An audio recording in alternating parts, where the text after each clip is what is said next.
Jeg er René Sønniksen. Jeg er ejer af det 102 år gamle Andersen & Sørensen. Vi har fræsning, drejning, trådknistning, manuelt arbejde og montage.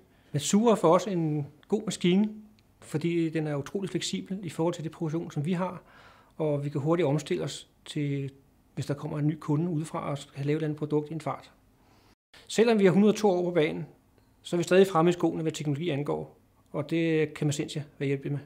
Den første Massura fik vi i 1980, da jeg var i lære, og her for nylig, der har jeg selv købt 2 nye maskiner, og kvaliteten er der, og det bliver ved med at købe. Når jeg ringer til servicecentret hos Masentia, og jeg siger, at der er problemer, så er det der med det samme, og det er jo fantastisk, vi har det samarbejde. For et par måneder siden, der fik vi et stort problem. En af vores 5-akslede maskiner brød ned, og vi stod og skulle bruge en ny.